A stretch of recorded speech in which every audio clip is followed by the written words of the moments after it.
Hi friends, welcome to your favourite channel listen to attention. दोस्तों, आज की video का टॉपिक रिलेटिव प्रोनाउन है और ये इस सीरीज़ का सेकेंड वीडियो है। यहाँ पर आप जानेंगे WHO यूएससी हुज को रिलेटिव प्रोनाउन की तरह कैसे यूज़ करते हैं। आई होप वीडियो आपको अच्छा लगेगा। चलिए शुरू करते हैं। हुज का यूज़ हम लोग सेंटेंस में दिए हुए किसी नाउन के अधिकार या उसके हक को बतलाने के लिए हुज का यूज़ एक रिलेटिव प्रोनाउन की तरह करते हैं।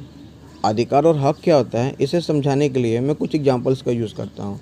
जैसे कृतिका की गाड़ी, इसे इंग्लिश में बोलेंगे कृतिका's कार। यहाँ पे हम ये बताना चाह रहे हैं कि यह गाड़ी कृतिका की है, मतलब कृतिका का उस गाड़ी के ऊपर में मालिकाना हक है। एग्जाम्पल है आर्यन का भाई, इसे इंग्लिश में बोलेंगे आर्यंस ब्रदर। यानी यहाँ पर हम ये बता रहे हैं कि वो आर्यन का भाई है, मतलब आर्यन का उसके ऊपर में एक अधिकार है। तो इसी हक को बतलाने के लिए हम लोग रिलेटिव प्रोनाउन हुज का यूज़ करते हैं। चलिए अब हम लोग ये जान लेते हैं कि हुज का यूज़ किन किन वर्ड्स के साथ में होता है। तो हुज का यूज़ हम लोग ह्यूमन बींग्स मतलब इंसानों के लिए, एनिमल्स मतलब जानवरों के लिए, और कुछ कंडीशन में इनका यूज़ नॉन लिविंग थिंग के लिए भी करते हैं। जी हाँ, इसे ध्यान से समझे। हुज का यूज़ हम लोग ह्यूमन बींग्स के लिए, एनिमल्स के लिए और कुछ कंडीशन में नॉन लिविंग थिंग्स के लिए भी करते हैं। इसे अच्छे से समझने के लिए एग्जाम्पल का यूज़ करते हैं। तो मेरा पहला एग्जाम्पल है Aryan is the boy whose house is new. Aryan is the boy whose house is new. इसका मतलब ये हुआ आर्यन वही लड़का है जिसका घर नया है।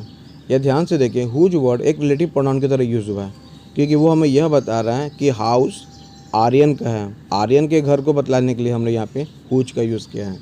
अगर हम हुज का यूज़ नहीं करते तो हमें यहाँ पे यूज़ करना पड़ता आर्यंस हाउस। आई होप आप मेरी बातें समझ रहे होंगे। आप यहाँ पे सवाल करके देखें किसका घर, तो जवाब मिला आर्यन का घर, यानी आर्यन का उस घर के ऊपर में एक अधिकार है। सेकेंड एग्जाम्पल देखें, the boy whose phone rang is there.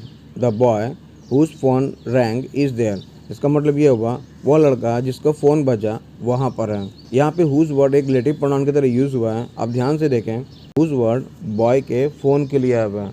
अगर यहाँ पे हुज ना होता तो हम यहाँ पे बोलते हैं बॉयज़ फ़ोन, बॉयज़ फ़ोन। तो आप इसे समझ रहे होंगे किसका फ़ोन, तो बॉय का फ़ोन। तो बॉय का फ़ोन से एक कनेक्शन है। एक और एग्जांपल देखते हैं, Yasir is the boy whose brother is a businessman. Yasir is the boy whose brother is a businessman. यहाँ पे हुज वर्ड एक रिलेटिव प्रोनाउन की तरह आया हुआ है क्योंकि यह सेंटेंस के बीच में है और ये वर्ड हमें यह बतला रहा है कि यासिर का भाई बिजनेसमैन है, यानी यासिर का ब्रदर के ऊपर में अपना एक हक है, भाई के रिश्ते से एक हक है। फोर्थ एग्जांपल देखते हैं, do you know Kavita whose friend is a doctor. Do you know Kavita whose friend is a doctor. यहाँ पे हुज वर्ड हमारा रिलेटिव प्रोनाउन है क्योंकि हुज वर्ड हमें यह बता रहा है कि कविता की फ्रेंड एक डॉक्टर है। तो किसकी फ्रेंड, कविता की, यानी कविता का अपने फ्रेंड के ऊपर में एक रिलेशन बताया जा रहा है। एक और एग्जांपल देखते हैं, the mother whose child is missing is very sad.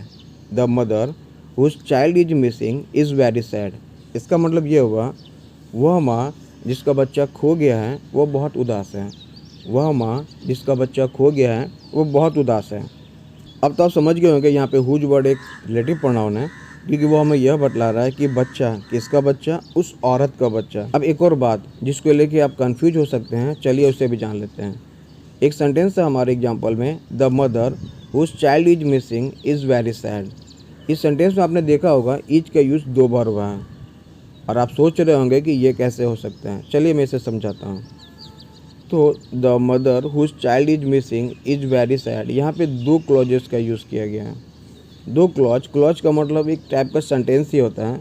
आइए इसे देखते हैं। तो पहले सेंटेंस था यहाँ पे, the mother whose child is missing, the mother whose child is missing, और सेकेंड क्लॉज था the mother is very sad, the mother is very sad.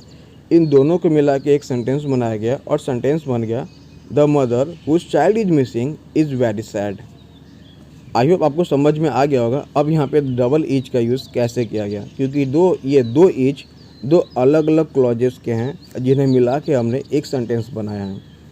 एक और एग्जाम्पल देखते हैं, Yasir is the boy whose brother is a businessman.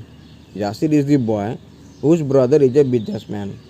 इस sentence में भी is का यूज़ 2 बार हुआ है और यह ऐसा इसलिए हुआ है क्योंकि यहाँ भी 2 क्लॉज हैं जिन्हें मिला के एक सेंटेंस बनाया गया है और वो क्लॉजेज हैं, Yasir is the boy Yasir is the boy, और सेकेंड क्लॉज है Yasir's brother is a businessman.